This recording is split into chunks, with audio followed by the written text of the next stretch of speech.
Good morning, everyone. All those of you who joined in late as well. Welcome to today's session. We are actually, I'm Niloufer Ebrahim. I am a psychologist by trade. I also work with POSH, that is Prevention of Sexual Harassment in the Workplace. And I've been working as a counselor and a psychologist for the last more than 35 years now in Canada, in India, and now I live in Pune. It's a fact that anxiety has been around for a long, long time. It's a fact that when we are little children, also feel anxious when we don't see our mothers, or when we're devoid of our friends, or your best friend breaks up with you. But as we grow older, anxiety and stress can become a part of our lives, depending A, on our personality, B, on the environment in which we live, the kind of people who are around us, whether they are also prone to anxiety and stress and tend to take it in a big way and make it a part of their lives. And it's also the way we evolve as human beings, the relationships we form in life, and the way we function both at work and at home, and how the level of success, the way we see success, and I don't mean in money terms necessarily, but the way we see success in life, and the way we are able to overcome the trials and tribulations that come our way, make us anxious or non-anxious people. I am looking at, I have this theory that basically we have demands being made on us, which are pretty high sometimes, and we have coping abilities. And when our coping abilities don't keep pace with our demands, with the demands that are being made on us, that's when we experience stress. And very often when we don't want to show that, we keep saying, oh, I'm okay, I'm fine, everything's okay, nothing's the matter. But deep down inside, it might be there, it might be in there in your head, and you might be carrying it around all the time, right? So when stress starts getting out of hand, it takes over our thoughts, it takes over our reactions, it takes over our emotions, and we start experiencing anxiety.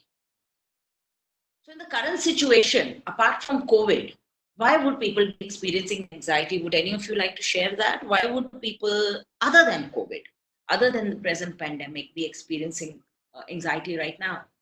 Hi Niloufer, this is Khushbu. Could be Yeah. that a lot of people are,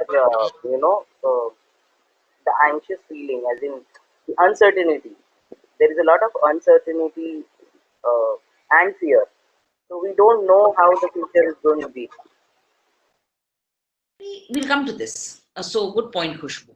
So what happens is when people are anxious, this is the way they vacillate. People don't stay anxious all the time. Yes, there are people who stay anxious all the time, but a lot of the times people vacillate between being calm and feeling panicky.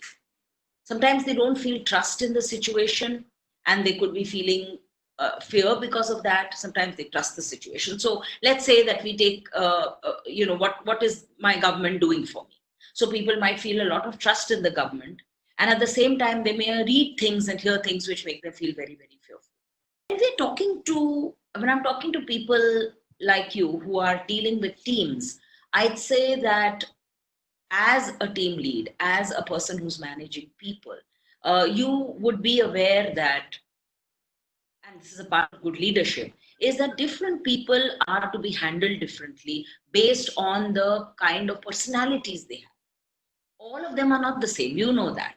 As a manager, you know that all of your team is not the same. Each human being is different and comes from a different space, reacts in a different way. So some of them also could be going through some of these emotions, feeling calm, feeling panicky, being worried, as Khushbu pointed out, not being confident of the future. These are people could be concerned about. Would we be able to recognize signs of anxiety in ourselves? This is a question for all of you. You see a person, you may see physical signs of anxiety as well. But when you are not able to see a person, very often it is only the verbal, the change in behavior, the change in their verbal, their way of talking, that we can make out that the person is anxious and going through something. Atul has made a very interesting comment. He says that, yes, with team members, we observe sudden change of behavior in some situations. And Soham also says lack of concentration. They look like they're not connected with the job in hand, feeling jittery. Very, very correct, very true. They are, because the mind and the body are so connected that if they're emotionally upset, they are not able to carry out even simple tasks, both that require the mind as well as that require the body. Mohammed very rightly says restlessness also. So we have a lot of such terms that we use when we find that people are under stress. Look at the screen here. And for the moment, I wanted to look at the psychological impact that indicates that the mind and the body are under stress. So people get easily agitated or irritated. You're procrastinating. You're just postponing things, saying, I'll do it later. I can't do it now. Abhi time hai. I don't have to rush through this. Right. And as so look at the physical side, your muscles feel tense. You're often exhausted. So people, when they're under stress, very often your back hurts. And when I talk to the orthopedic guys and they and the hospital where I work, and they tell me that there's a huge psychological connection between backache or muscle tension and anxiety. So there's three kinds of anxiety that we're looking at. If you look at this image over here, it shows some things which seem so, like being late is a temporary kind of anxiety. For a little while, I'm anxious. Oh my God, I had to reach there at 5 o'clock and I'm not there. It's 5:05 already. So it could be a little bit of anxiety. It could be a lot if I was late for a train or a plane. Scared if I'm in an area which is dangerous, I might say, oh, are these safe people to be around? This happens sometimes if you're late at night and you're walking through a quiet lane, right? These kind of anxieties come and go. In a workplace, that is typical of people who are worried about, let's say, a promotion, a change in their work situation. They don't know whether this new project they're going to be involved with is going to be viable or not, whether the knowledge skills that they have, the skill sets that they have are going to be suitable for the work situation that they're going to be pushed into right now. These could be vague, and they could be identifiable only from the point of view that they're making you a little nervous or very nervous. There, it says things are not, you say that things are not happy, things do not happen as per decided or planned. Yes, and that is a lot of our lives right now. Very much so. A lot of our lives today, Giter, are about things that have not happened and definitely were not planned and definitely were not decided. Now think about it. When you are in a managerial situation and you still know more being part of management than the people who work, whom you are responsible for, who work under you, so to speak, they could be even more probably anxious because they know they know a lot less than you. You know a lot more.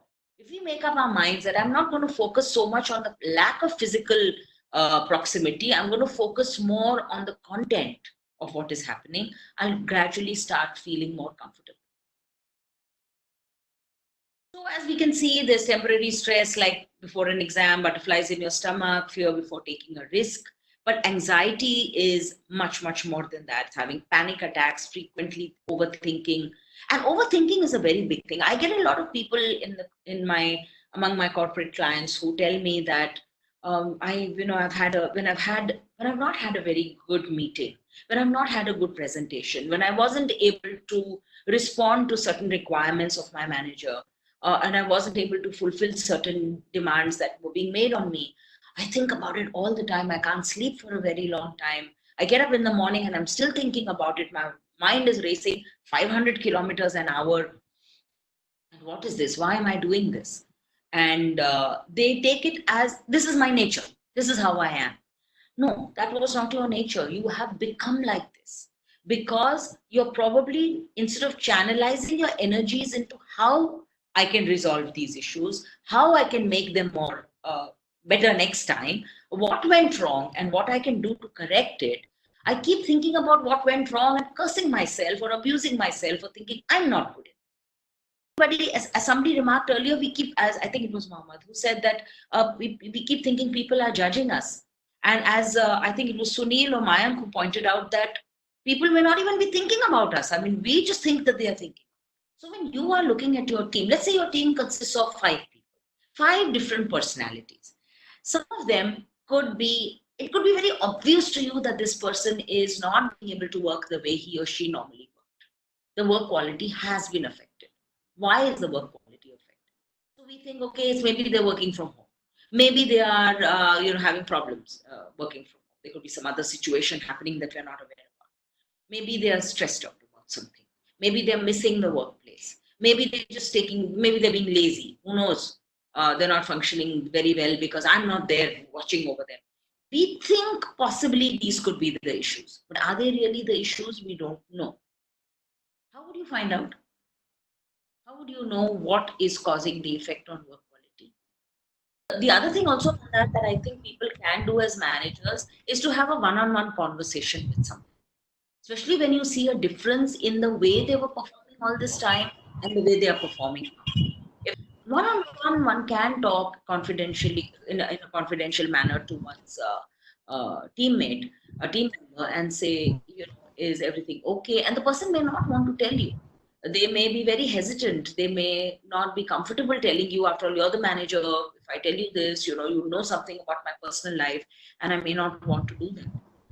But if we leave it there and we say it's okay, it looks like something is. One thing they come to know because of this conversation is that yes, my work quality has changed and it is being noticed by my manager. The second thing that they would come to know is that my manager cares. It depends on the kind of language we use. The third thing they come to know is that here's somebody whom I may not feel like talking up to right now, but I know that there's somebody who I could talk to if it is absolutely imperative that I speak to them. That confidence comes, and that may immediately impact the work quality, and the person may start putting in more of an effort. So team members need to look up to us. They need our actions, our speech, our behavior needs to give them stability and confidence in this tough time. These tough times will come and go, but effective leadership stays on and on. So if one of your team members wants to talk and seems to be anxious about something, why this isn't even a big thing. Why is he so getting so anxious about this? Why is she getting so hassled about this? But no, we can't judge. We don't know them. We don't know what is their personal situation, why they are feeling more anxious about an issue that you and I may not be feeling so anxious about. We can't judge them. We just need to listen to them in a non-judgmental manner. Very high anxiety and stress, it could be leading to depression. Professional help is required. And remember that there's no harm or shame in going to a psychiatrist, because after all, the brain is as much a part of the body as any other organ.